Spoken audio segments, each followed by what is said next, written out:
Life's hard, laugh harder. That's my motto. I didn't know we were going to have to laugh so hard to get through 2025. We are only 15 days in. Welcome back to Punching Up. I'm your host, Maya May. And wow, what a doozy the last 15 days have been. Good news is my carbon monoxide detector is not going off because the air has cleared up a little bit here in Los Angeles, but unfortunately the fires are still raging, and pretty much everybody I know has been affected by it. My daughter's school is has been mostly burned down, and so they're looking for a new campus. And one thing I have to say about everybody in LA right now is we are coming together. We may be in crisis mode. We've been in nonstop crisis mode since last week, but we're coming together.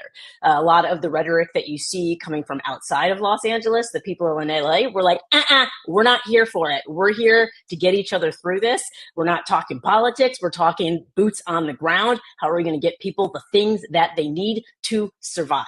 And then we can talk about thriving, because I came into 2025 saying, F it, we're going to thrive anyway. And right now I'm holding on for dear survival right now, and we'll get to thrival later. For now, we're going to focus on the things that we can do and the things that people are doing here on the ground, because the stuff that has kept me going is talking to people who are making a difference and contributing. And so to that end, I'm sure a lot of you have heard about the incarcerated firefighters who've been on the ground, who have been helping out. But you've also probably heard a lot about the program itself. And so roughly there, at any given point in time, there's up to 25-30% of the people who are fighting wildfires are incarcerated. And so they're not being paid, however, the way a firefighter would get paid. You see that number up there? $5.80 to $24, not an hour, a day, a day.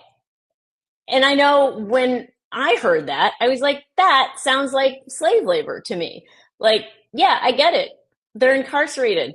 I get it that they get potential early release as a participant in the program. But that doesn't change the fact that somebody shouldn't have to put their life on the line for $5.80 a day. So a lot of people actually reached out to me about this and wanted me to talk about it. And it just so happened that I met somebody through my gym, of all places, who connected me to her brother, who is my guest tonight. And I am incredibly excited. I've had a brief conversation with him already, and I can't wait for you to see his energy and his optimism. And together, we're all going to learn how we're going to be optimistic no matter what the F is going on in 2025, because the energy that Alfredo Morales is going to bring to the show tonight is the energy that we're all going to have to bring in 2025. So with that being said, I want to bring him on the air. Alfredo! Hello. I feel like we're besties already. Thank you, Maya. Thank you for having me on. I'm Alfredo Morales. Okay, I'm excited that you're here. Real quick, before we get started, I want to talk a little bit about the program itself. So it's a 2 year, you were in there for 2 years in the program. Can you talk a bit about how you ended up in the program? So how I ended up in the program, I was in a regular prison yard. To qualify for this program, you gotta be really short to going home, and you gotta be disciplinary free. So you gotta show some type of humanity that you're okay to be released into this wild forest. Um, I just happened to be walking by a fire captain that day that was present on the yard, and he was like, "Hey, you look strong enough. Can we take this guy with us?" And exactly how it happened. I never in a million years thought I could even qualify for a fire camp because of my offense. I did a violent crime. Mhm. Um, so it took us on to shock because I actually had did change the rules for that, because before it used to be for people that were like non-violent, and then there's violent crimes. Um, they gave us an And so, opportunity and they took us. and you took it, and you Yes, took the ma'am. opportunity. And Yes. so you were in fire camp. Can you explain a little bit for people who don't know what happens at fire camp? It's not like regular camp, obviously. What happens at fire camp? So at fire camp, right? So before getting into a fire camp, they send you off to a training hub, which is in Jamestown, California, or Sonora County. It's two training hubs. The training there has nothing to do with the fire camp itself. It's like a physical training, and then there's fireland firefighting training. So once you get to fire camp, you're assigned a position depending on how strong you are and how fast you are.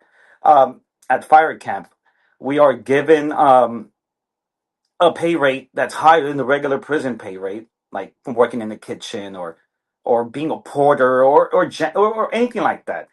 So we go And into what is because a lot of people probably don't know what the regular prison pay rate is. What is the regular? about like 15 cents to 35 cents max. I used to be a main kitchen head worker, so 35 cents was my 35 pay rate. cents. 35 As cents in an 10 hour. cents more than 25 cents. Yes. Got it. Uh, Okay. Go ahead. so then when you get to fire camp, they give you $5 a day. If you assist with a fire, you get paid $1 an hour for every fire, and the $24 on top of that. Um, Oh, so okay. coming from 35 cents to $1.520 a day, it's a lot to somebody that has been being paid cents for the past few years. Um, Do they talk to you about the risks or anything? Like, what do they say about the program before you go into it? so at the hub center where we get trained at before going into our fire camps, the, like I said, like the training there had nothing what to do with the real fire camp. The only thing we were trained for, they did talk to us about the risk, about the burn-ins, about deploying shelter. We're pretty much taught just how to deploy shelter. So Okay. deploy shelter means that's it. That's your last call. Like if you're deploying shelter, it means you're a wrap. Like you're gonna become a baked potato. Um, Ooh, but that's the only thing they really taught us that had to do with fire, deploying okay. shelter. So once you get to fire camp, it's when these CAL FIRE captains actually do take the time to train you properly. So we are trained properly by CAL FIRE captains themselves on how to cut Okay. line, how to suppress fire, how to survive a fire, how to hike up a mountain, which way not to hike, which way not to go, what not to breathe, what not to touch. So we are properly trained.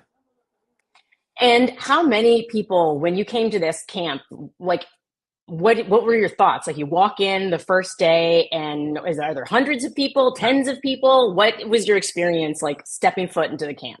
Well, it's insane, right? Because we get thrown into a dorm, so that dorm becomes your crew. So it goes by like every fire camp has about between one and five, six fire crews.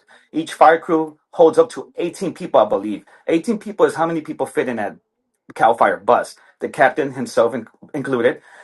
So you're thrown into this dorm with people from all over California. Um, you literally gotta get together. Everybody has to get together and figure out who's gonna do what and who's gonna be who. Um, at first, it's kind of like it's kind of crazy because you're just thrown with these people. 2 days later, none of us really know each other's name, but 2 days later, we're all fighting a fire. Literally, like there you go, fire. So That now we're quickly? all looking at each other. We don't even know Okay. who's who, but we're fighting a fire together. Okay. That creates our bond because we struggled and we suffered. We become tighter. And I'm talking about people from all over the world, from literally from Coachella Valley all the way to Eureka County. And All sorts of did colors, diversity, crazy. that's what I was going to ask. What was the makeup of everybody in the crew, and was it like were people getting along right away? Like, what was the experience of having to come together as a team? I mean, because a lot of us come from like street backgrounds because we're in prison for no good reason. So we're in prison, right? So we're all being thrown together. Like I said, some of us are from opposite neighborhoods, opposite cities. So it's like then and there, it's either you're gonna get along or you're just gonna have to go. Mhm. Um, but it did bring all of us together, um, from all over the world, like I said. But we And were brought together. what were the incentives of not fighting, of not having any disciplinary actions? What were some of the incentives to be in the program and to stay in the program? So the incentives, right, were stay disciplinary free, you get paid good, you get fed good, you live way much better than in the regular prison. We have an open camp. If there's it's not gated, there's no gates there, so it's up to you if you're gonna stay or do the bad decision. Then sentence to the camp was record expungement and being able to become a firefighter. Okay.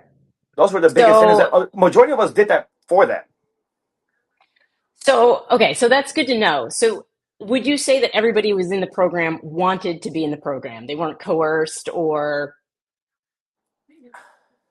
So the program, right? I mean, who wouldn't want to take half time? Who, speaking to a former inmate, like if you were to tell me, hey, you go fight these fires and I'll cut your time in half, of course we're gonna take it. So we weren't really like forced because we volunteered. We signed that waiver. We volunteered. Um, but but but at the but same time. but at the same time, it almost did feel forced because there is no sick days for us. There is no PTO.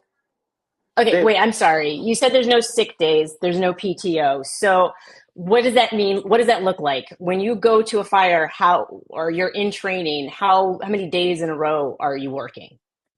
so there's this thing called so a fire, right, could last anywhere between, as you guys could see, from 0 days to a month.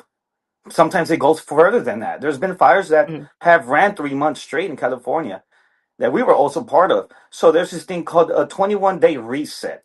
So for 21 days, we're taken out into these fires. We have no contact with our family, no visits, no phone calls.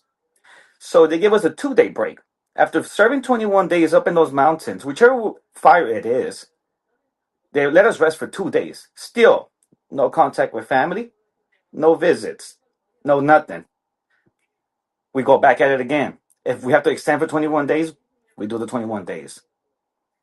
So it could be possible that you would work 21 days, get straight. How much sleep are you getting in that 21 days?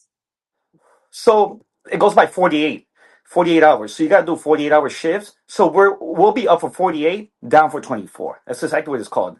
Up 48, down 24. So we get a whole full day of rest, but it But it really isn't a good rest that you would think of a rest. We're thrown into tents, jam packed, two fire crews thrown into tents. So now we're trying to figure out which spot on the floor we want. and you're so okay, because I'm trying to I've pulled all nighters before. Right? But I've never stayed up for 48 hours straight while also doing strenuous activity. And Yeah, so in the program, did they talk to you about that kind of resilience that you would have to have? Because I'm really trying to wrap my head around the resilience that it must take to survive this program. they spoke to us about the dangers. I think one thing they left out was that 21-day reset. We didn't know that we were going to have to hustle for 21 days straight at a time. That was a different type of environment for us. We were just not used to that. But some of us are strong enough to get past that. There is guys that didn't make it those 48 hours. They will tap out. And if you tap out, which means they couldn't make the hike, they were too tired, they were too fatigued, they get sent back to a regular prison. So I'm sorry, if somebody can't stay up for 48 hours straight working, even though they're in the program, you say they're sent back. They're sent back for how long? A day, and then they get to come back to No, fire? Yep. No. we never really see them again. So you're telling me to just, I want to make sure I'm getting this clear. Somebody can be in the program, maybe even for 6 months. Oh yeah, They've successfully done fires, and they have to tap out once, and then and that's it. that's it. You're done. It's I don't know how many inmates there is, but like they pretty much tell us, we will replace you. There's plenty of inmates to choose from. Um, but that also depends on the camp you're in. I was in Growlersburg camp number 33 in Georgetown, California. Luckily, the captains and the staff there, they were amazing people. They were really good people. Depending on your work ethics and who you were, they might have allowed like a day or two so you could rest at the camp. There's a question here, and I actually yes. How long do you? Is there like a limit to how long you serve, and then you're done? How long does one usually have to serve before they get released? So that's the crazy part, right? For example, I'm gonna speak on me. I was supposed to be released until 2024, which was just last year. But because I Mhm. went to the fire camp, they knocked off a whole bunch of time, and I was released 2022. Okay. So So, the moment you and is touch, that typical for everybody that they are released early? yeah, oh yeah, it's most definitely. Okay. I mean, there is people that do mess up, like if you like screw around at the camp or do something that you're not supposed to, they will send you back, and that time that you once had, like the new release date, will go back to your old release date. Like they take it Okay. from you. Got it. Okay. Even if you did 2 months, even if you assisted with 6 months, even if you did a year at the camp, they will take it from you, and your time starts all over again. Like this is your original date. We're taking back the incentive we gave you. So so even though you've done the time and you've done the labor of fighting a fire for maybe a year, you have one slip up and everything reverts back. Yup. Okay. So help me understand this because so you did the program, you have the training. Let's bring it to right now. Fires are raging, but you're on this with me. Why aren't you out fighting fires? What I need to know what happens after the program because I've Okay. heard that there have been issues. So um so the incentives. You behave, you do what you're told, the incentives. You get the record expunged and you get to become a firefighter. They said firefighter. Um Once released, once when I was released, I figured out the truth myself. I tried getting my record expunged. They said go back to the courthouse where you were sentenced at. California Senate bill, right? When to this day I still don't have my record expunged. I could go back to the courthouse tomorrow and tell them to send the bill. They're still gonna look at me like I'm speaking a foreign language. Um, Job wise, right? I do have friends. Some are Cal Fire, some are in the Hmm. forestry department. But what they didn't tell us was that we were limited to become a city firefighters. Okay. So we're allowed to become Cal Fire in forestry, but we just can't apply for the city. I figured that out on my own. I tried applying for a city firefighting position here locally. Hmm. They were like, we will never hire you. LAPD does our background checks. You will never be Okay. hired. So, but isn't part of the incentive of the program employment after? Like, the money is being spent on training you guys, and so one would think that if you get all of this training, I mean, you have 2 years of firefighting experience, Two seasons, two fire seasons in me. two fire seasons, and so one would think that any department would jump at the chance to have somebody who has some training already. Yes, yes, Okay. but that's not the case here. No, that's not the case. Um, like I said, like those incentives were like not what they said. Like I said, the record expungement. Okay. So I have a question because I'm asking you all this, and I'm sure everybody's wondering the same thing. You're smiling, okay? You smile as much as I do, I'm always which smiling. I'm always you're smiling. always.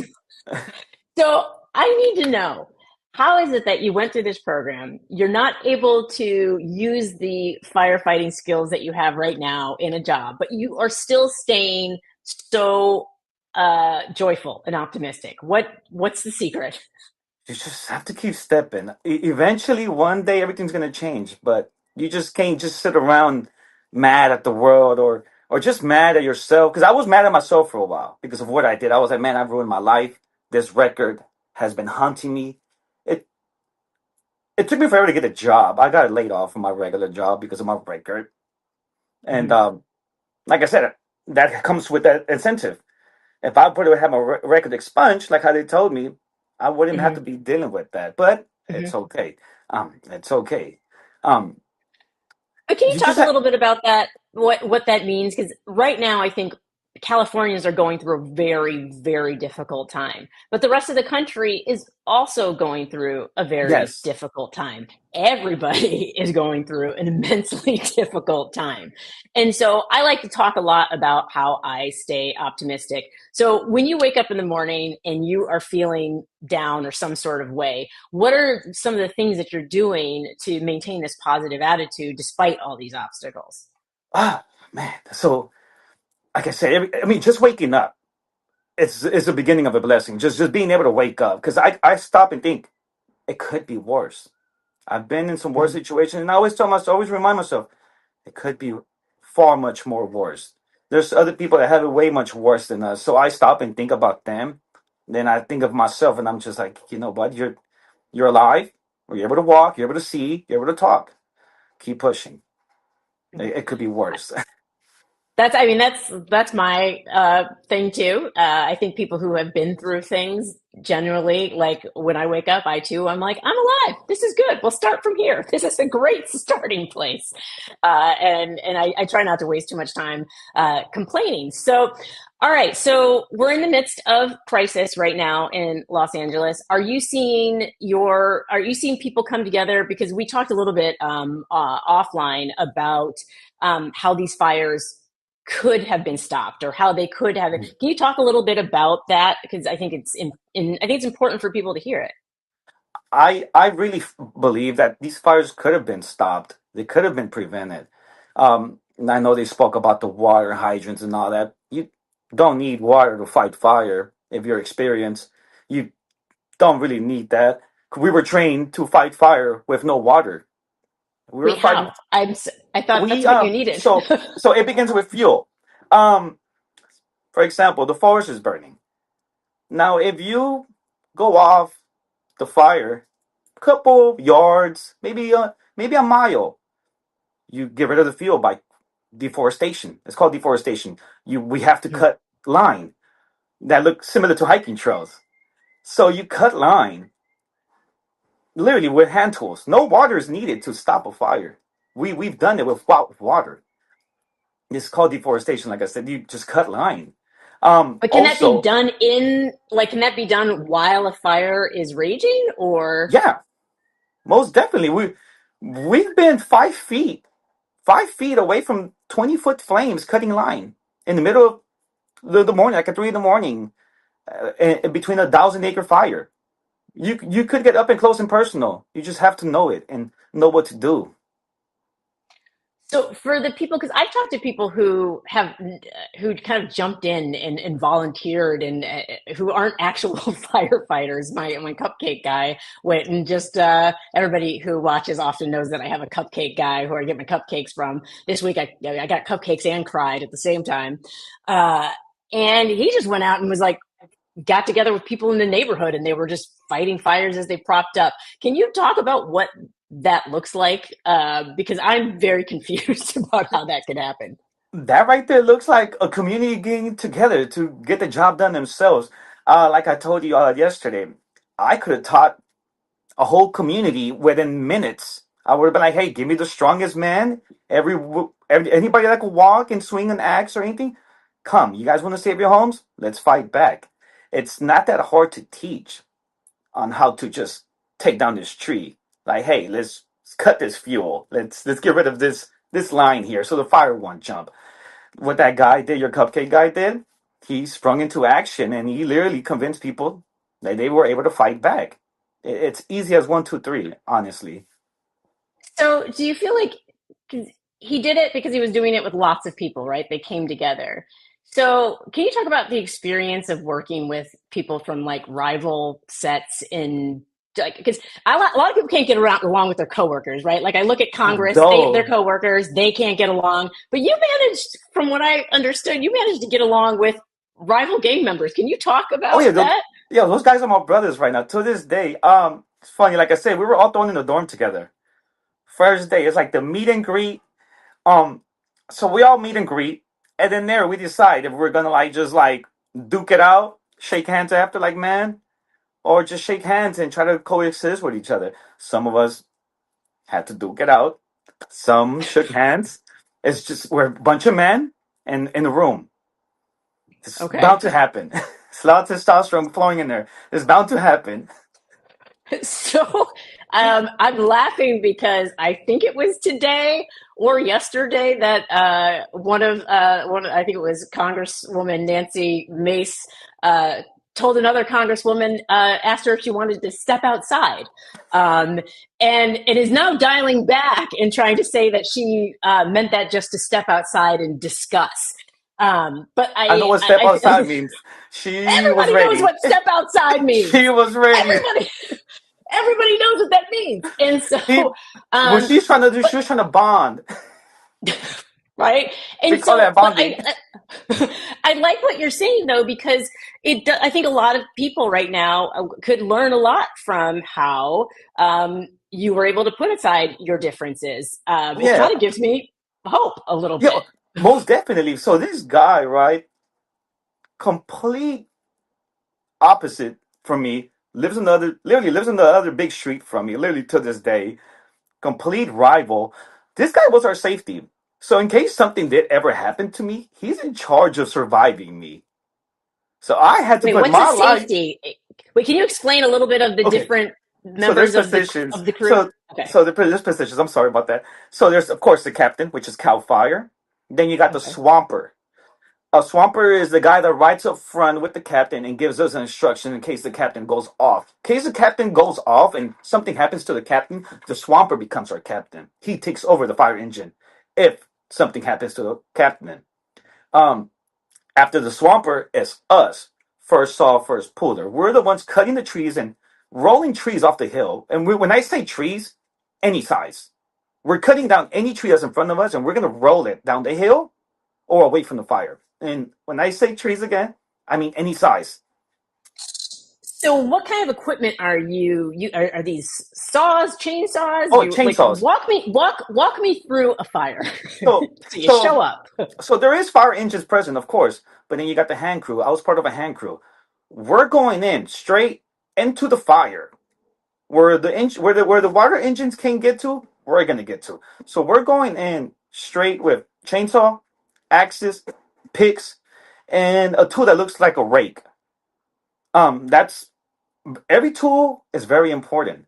And then you got the safety. The safety is the guy all the way in the back watching us, making sure nothing falls on our head, making sure we don't get burned over, making sure we don't roll down the hill and get hurt. So you And couldn't this even, guy was a rival gang yeah, so you member. couldn't imagine the guy that's in charge of my safety is my main rival in the street. But that's how much faith I had in him. That's how good we became. We became very good friends. Yeah, the first 2 days was a little standoffish. I mean, Hmm. but we had no choice. We had no choice. I love that you say you have no choice. Yeah, we had And no choice because he why? depends on me. Okay. He depends on me opening up that rabbit hole. It's called I'm the one that punches the rabbit hole. I'm the first one in into a burning forest. Remember, I'm from the city. I'm going into this burning forest. Um, so he's depending on me punching in that hole to get us out of that forest, and I'm depending on him if something bad happens. So we both need each other. So we need to send Congress to fire camp, is what you're saying. Yeah, we do, so they can get a little taste of it. I think that I think that I'll create a healthier America. I think that they're gonna put them to work, get a little taste of it. Well, right, because in your situation, there was the immediate danger. Because I like to draw the difference between like immediate danger and then this kind of like distant danger that we have of climate crisis and climate change. And so they're all squabbling and fighting. And this danger, it would be like if you were in a fire and like the fire is getting closer and closer, and everybody's arguing with each other and not moving forward. Uh huh. I don't know who can write a bill to make Congress people have to go to fire camp, but I feel like I need somebody, even if it's just a fake bill or a vanity bill. I feel like I need that bill to be written. And so, okay, so you have this. What did you learn about yourself and about people in general when you found yourself getting along with people you didn't think you would get along with? Well, then and there, I was able to discover, like, honestly, and how strong I was because, I mean, never hiked before in my life. Hmm. Never went to the forest before in my life. I'm from South Los Angeles. We don't really hike where we're from. We Hmm. don't go to forests for walks. Um, I learned a lot. I mean, I've learned a lot. I learned not only on how strong I was, I also learned about the forest. And then the getting along part was just like understanding another human, that even though we're different colors, even though we're from different rival gangs, we were still all going through the same struggle. Like even the Cal Fire captains that we have never met in our lives. These guys are from Northern California, Central California. Even we learned to accept them. That we didn't judge them by the skin color or how tall or what they wore or what they thought they were. We were just all one. And because of that, like I feel like I don't see things like how I once used to see things. Like I Hmm. don't see no rivalry anywhere. I feel like we're all just humans now. Like if we don't help each other, who else is gonna help us? Well, you're going to make me cry, because that's exactly it. Like, do you feel, and this is, it is a weird way to ask this, but yes, solidarity, Bruce. That's what I'm saying.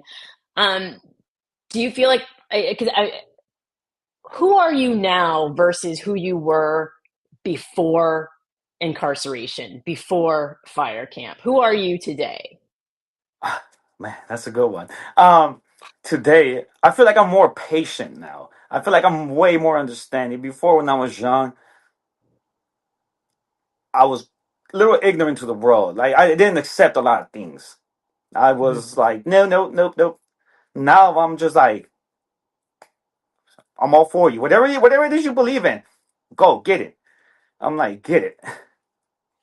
I love this. I love this for you. I love this energy. I love the idea of community and coming together. And I think somebody had put a thing, asked a question about civil rights organizations and organizations that will help getting records expunged. Have you had any help or assistance with that? Because I'm sure people in the community want No, to help, especially no. Okay. no, no. There is no assistance, and the people that are supposed to assist you, um, I had more luck talking to a district attorney than a state paralegal that's supposed to help me. Okay. I had a district attorney tell me what to do. I have numbers they were just given to me. Um, the resources are very scarce. So I was part of a program called FFRP just recently. It's also a forestry training program. They're supposed to help with the with the record expungement and Hmm. helping you find a job and whatsoever. I did the program. I quit the third day there because nothing that they said lined up. Maybe it's not them. Maybe it's their superiors. Who knows? But still, I wasn't helped with my record expungement. When I Hmm. qualified for it, I did what I was supposed to do. Um, but yeah, So there is no help. okay, and that I think now that the fire of all fires and multiple fires is happening, it feels like there is enough of a public outrage around the wages, around the conditions, that there will be a change. So, are you still hoping to be a firefighter, or are you hanging up your firefighter coat, axe, hat? I don't know. What is it? I mean, my thing, right? My thing. This is my thing, right? We have fire experience. We have fire training. We've committed a crime. Of course, we did. Okay, we've got judged. We did our time. We Hmm. Some of us discharged parole really fast. Of course, then you got those that do redo a crime and go back in. There's some and there's like a 50-50. My thing, right, is like, why are we limit I get it. We're able to become firefighters at the end, but they need to change that. They need to go like, hey, you can only be a forestry firefighter. My thing is, why are we only limited to Cal Fire and the forestry department? Why can I Hmm. become a city firefighter? Hmm. It doesn't involve me holding a gun. It doesn't involve me Hmm. arresting anybody. I'm actually trying to be productive and help. Hmm. My thing is Yeah, like, and I why are think we limited to just forestry? yeah, and I agree with you. And I think we're starting to see probably a need more now that it's a little too late. Would have been, I mean, it's never too late, but I think it would have been really amazing if we would have had a lot of the people who had this training on the ground right now. I don't think people expected the fires to jump from the forest into the cities in the way that they did and are doing this time around. So, Yeah, um, it was the timing. Nobody expected that it's the season. This is not fire season. oh yeah, it's not even fire season. No, It's it's not even fire not. season. It's not. So okay, so we have time to get it right before fire season We really need comes on strong. When is we fire season? come May. May. Okay, so May. May. So we We we we have we have some time. we have some time to get it right. I mean, my thing is diversity. I know the fire chief in LA County spoke about diversity, but my thing is like, how far does your diversity go? Mhm. Because you're speaking of diversity, but my thing is like, what is diversity now these days? Like, what really is diversity? That's true. I think and I've always been a proponent of if somebody serves their time, I feel like formerly incarcerated people should be able to have the same opportunities that everybody else does. So, yes, Maxine, I agree. These are good questions, Alfredo. So, thank you so much for taking the time to have this conversation with me today. I know it blew my mind so much of what we talked about, and I'm sure for everybody watching.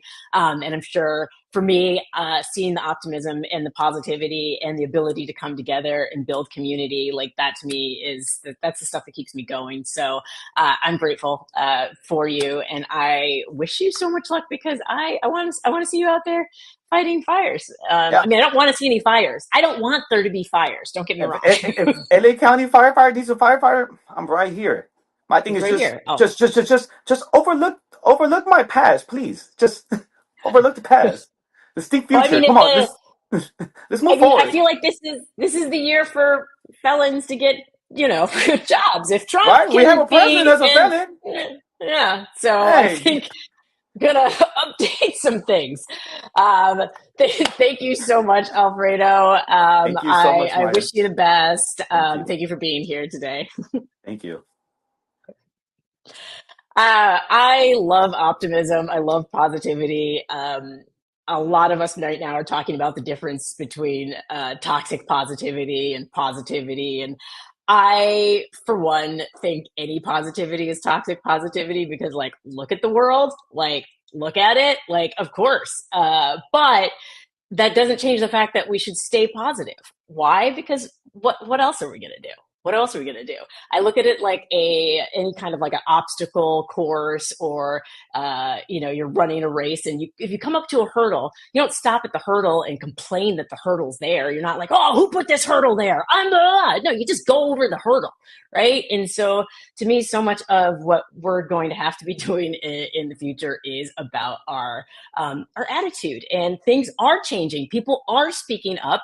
I want to roll a clip really quickly. The Anti-Recidivism Coalition just announced that somebody is writing a bill. They're going to propose a bill to make sure that the incarcerated firefighters are paid what everybody else is getting paid for fighting fires. So we have that clip. If you could roll that.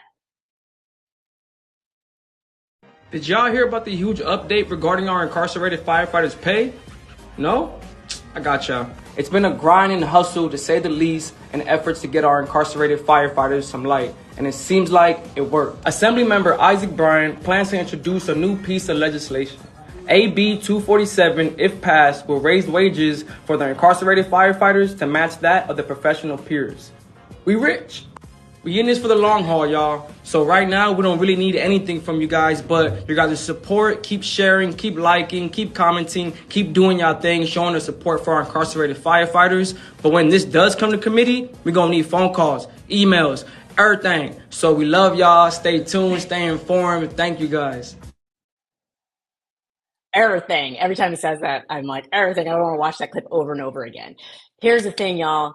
Community we're the ones who are going to save us. That's what we're seeing. These leaders right now, these so-called leaders, are out here taking care of their own interests. And so what we have to do is to continue to come together and learn what it feels like, because it feels really good. I think everybody who's helping out right now on the ground in LA, and I can tell you, like, everybody is helping.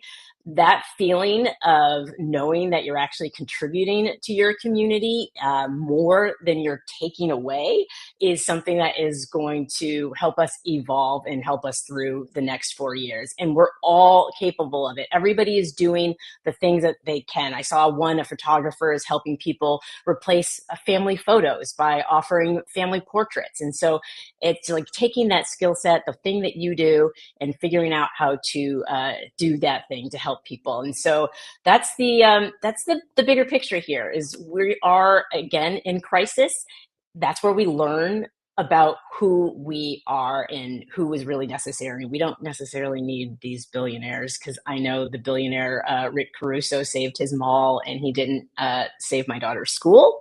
But I can tell you, if Alfredo were around, he would have tried to save my daughter's school. So, community, us, we're in this together. I'm going to try to keep smiling. That's my goal through all of this. And I am just grateful that you are on this journey with me. There's so much going on, and it's a lot to stay on top of. We are only 15 days in. We have a lot of great shows at Resolute Square, so please check out those shows. I'm looking for the little promo. There it is. Look at all the shows that are coming back as everybody comes back online in January. So please check out all these shows. I am excited to not watch the inauguration. Not going to lie, but I will watch it. I'm going to force myself to, because I think it's important to kind of like stick our faces in it so we know what we're up against. And so, I mean, we already know, but I still think it's important to feel it. So I will see you next. I'll see you next week. I may be angry next week. I may not be smiling. If I'm smiling, I'll be shocked. Truly. So yes, thank you. I'll see y'all. Have a safe, good last weekend before that shit bag is our president. Okay. All right. Thanks. Bye.